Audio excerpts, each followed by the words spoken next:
Gülümseten Marifetler kanalıma hoş geldiniz. Öncelikle kanalıma abone değilseniz videolarımın altındaki kırmızı yazılı abone ol yazısına tıklayarak kanalıma abone olabilir ve örgülerimi, videolarımı her zaman sizler de takipte kalabilirsiniz. Bugünkü örgü anlatımında ise iki şişle örülen en kolay, en pratik bebek patik modeli yapımını sizlerle paylaşacağım. İnşallah beğenirsiniz ve hep birlikte denemiş oluruz. Gerçekten çok güzel bir model oldu. Renkler de birbirine bir o kadar çok yakıştı. Bakın böyle şeker gibi bir yeni doğan patik modeli yapmış olduk. Mutlaka sizlere de denemenizi tavsiye ediyorum. Yapımı bir o kadar kolay. Bir kere de örüp bitiriyoruz. Bakın böyle dikildikten sonra patiğimiz bu hale gelmiş olacak. Böyle şişimize 24 ilmek atarak başlıyoruz. Ve sonrasında örerek böyle ilerliyoruz. Daha büyük ayak numaraları için ise 2 ilmek ya da 4 ilmek fazla başlayabilirsiniz. Yine sıra sayılarında fazlalık yapabilirsiniz. Modelimiz bu şekilde.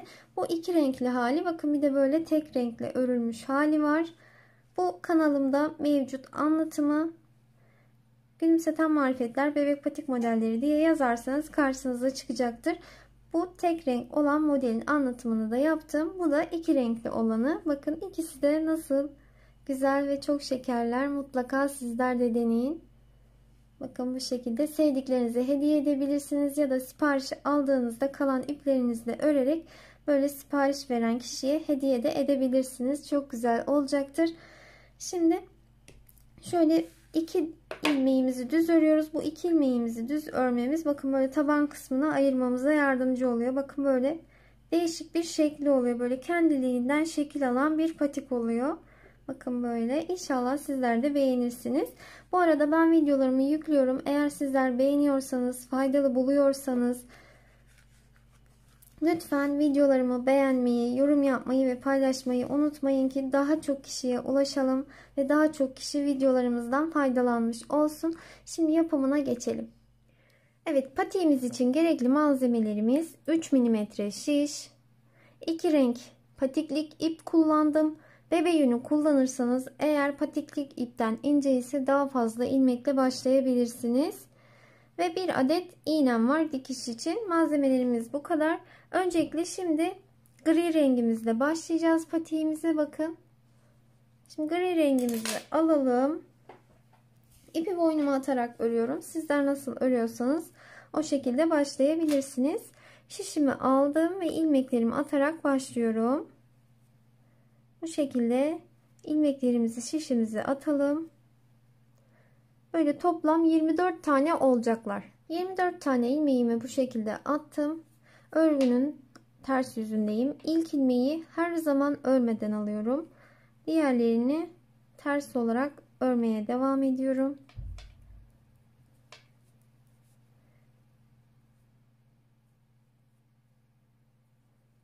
Böyle son bir ilmek kalana kadar örelim. Son bir ilmeğim kaldı.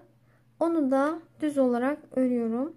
En son ilmeği her zaman düz olarak örüyorum ve bu şekilde kenarlarımız daha düzgün çıkmış oluyor. Ve örgümüzün ön yüzündeyiz. Bakın şöyle çizgi çizgi. Burayı örgümüzün ön yüzü olarak kabul ediyoruz. Her zaman ilk ilmeği örmeden alıyorum. Diğerlerini böyle ters olarak örüyorum. 16 tane ilmeğimi bu şekilde öreceğim. Böyle 8 ilmek kalana kadar örelim.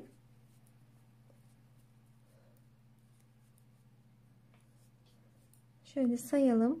2, 4, 6, 8. 2 tane daha örelim.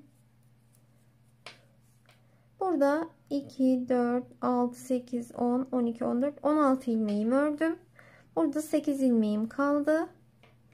Şimdi burada 2 ilmeğimi 1, 2 düz olarak ördüm. Geriye kalan 1, 2, 3, 4, 5. 5 ilmeğimi ters. En sonu zaten her zaman düz olarak örüyorum. Burada 6 tane ilmeğim kalmış oldu. Şimdi örgünün arka yüzüne geçiyorum.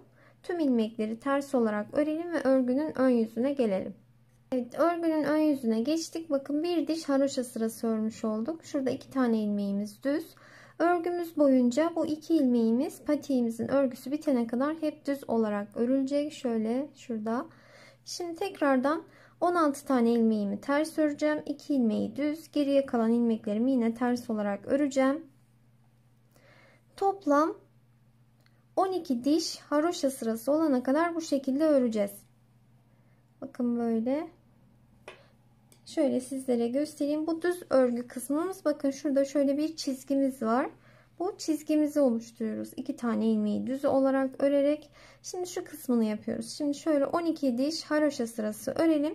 13.'yü örerken birlikte öreceğiz.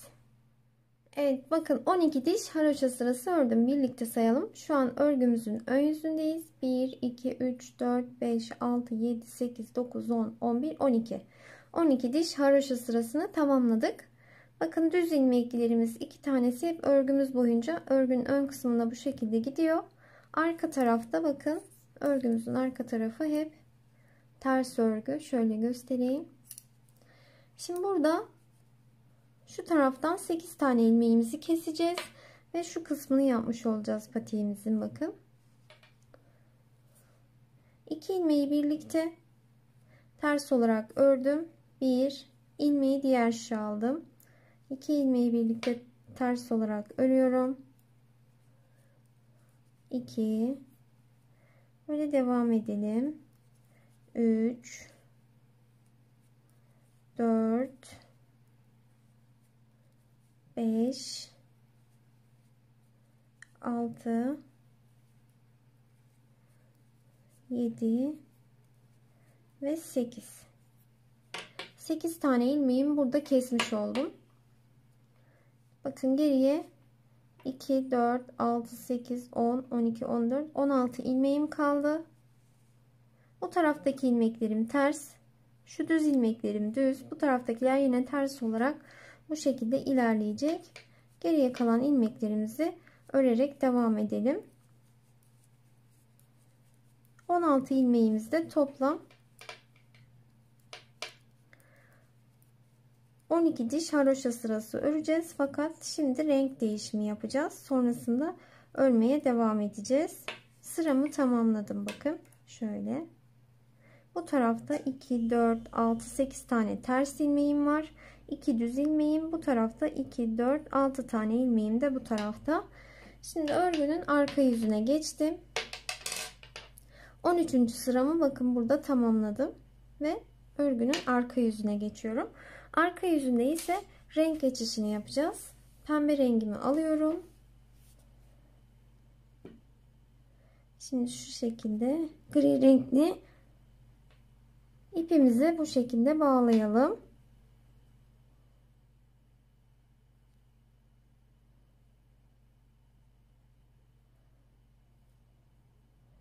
Şimdi gri rengimizi burada artık kesebiliriz. Çünkü pembe rengimizle devam edeceğiz.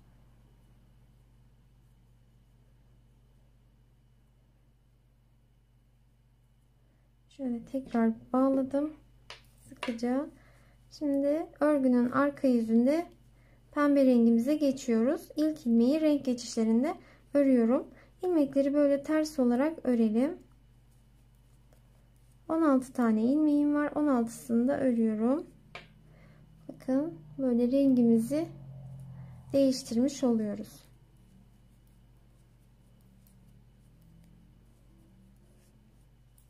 Önce sıra sonuna kadar geldik. Şöyle renk geçişini sağlamış olduk. Şimdi bu şekilde toplam 12 diş haroşa sırası örelim. Yine şu 2 ilmeğimiz düz olarak ilerleyecek ve şu kısmını yapacağız. Bakın düz ilmeklerimiz yine düz gidecek. Böyle sıralarımızı tamamlayalım. Evet, 12 diş haroşa sırası da bakın pembe rengimle ördüm. Şöyle göstereyim. 16 ilmeğimle devam ettik. 2 tane düz ilmeğim hep düz gidecek. Bu şekilde bakın. Şuradaki sıralarımızı sayıyoruz. 1, 2, 3, 4, 5, 6, 7, 8, 9, 10, 11, 12. 12 diş haroşa sırası ördük. Şimdi örgünün arka yüzünde diğer rengimize geçiyoruz. Şu şekilde Gri rengimizi tekrar bağlayalım. Pembe rengimizi kopartacağız.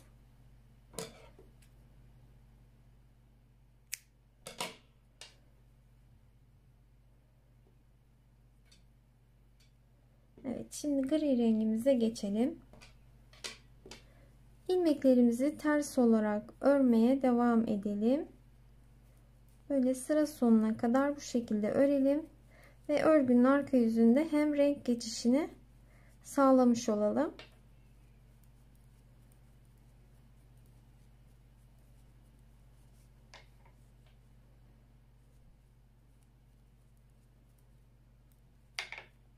En son ilmeği de ters ördüm. Çünkü burada artık ilmek atacağım. Şöyle burada kesmiş olduğum 8 ilmeğimi buraya atıyorum. Bakın.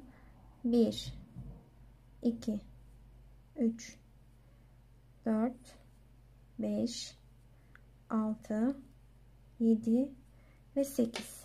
Örgünün ön yüzüne geçiyorum. Buraya 8 tane ilmeğimi attım. Bakın bu şekilde. Şimdi şişimi alıyorum. Yine ilmeklerimi haroşa örgü olarak örmeye devam ediyorum. Yani ters örgü. Şimdi tek tek örelim. Yine ilmek sayımızı 24'e çıkardık. Renk geçişini yaptık.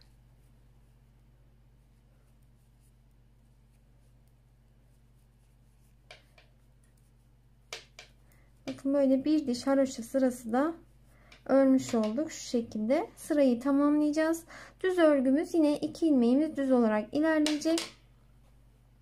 Toplam 12 diş haroşa sırası örelim ve patiğimizin bakın şu kısmını örüyoruz artık. Şurayı ördük. Pembe rengimizi ördük ve şurayı örmeye başladık. 13. sırada ilmeklerimizi hep birlikte keseceğiz. Evet, 12 diş haroşa sırası da gri rengimizle ördük. 24 ilmeğimizle bakın böyle patiğimizin örgüsünü bitirmiş olduk. Renkler birbirine çok yakıştı gerçekten. Birlikte sayalım. 1 2 3 4 5 6 7 8 9 10 11 12.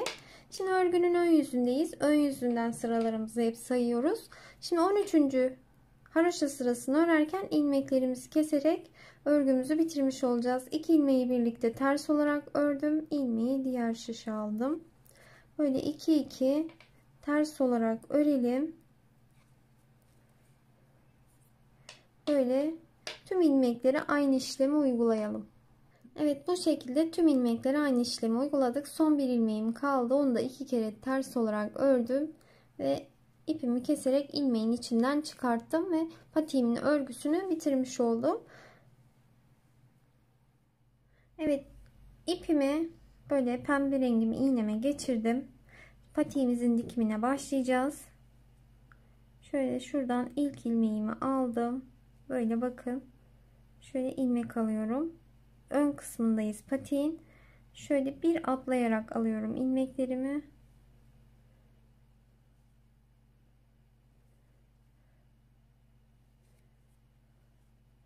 Birer tane de gri ilmeklerden aldım kenarlardan. Şöyle ipimi çekiyorum. Bakın böyle. Şöyle ikisini bir böyle büzerek sıkıca bağlıyorum.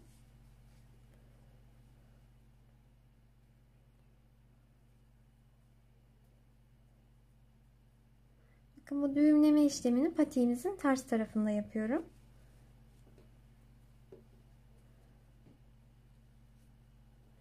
Şöyle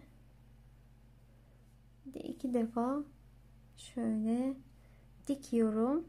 İpimi sabitlemiş olacağım.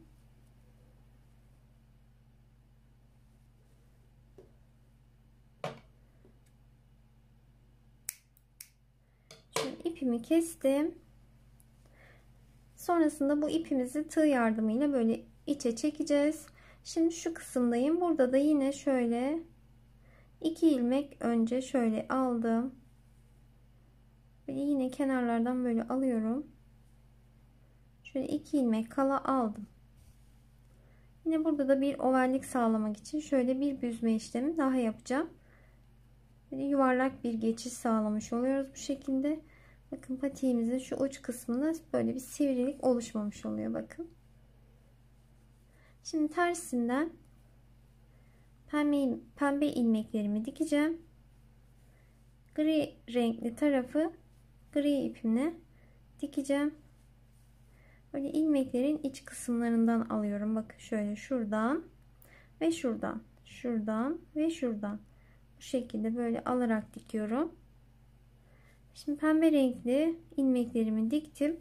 İpimi burada düğümleyip kopartacağım. Sonrasında gri rengimle şöyle şu kısmını dikelim.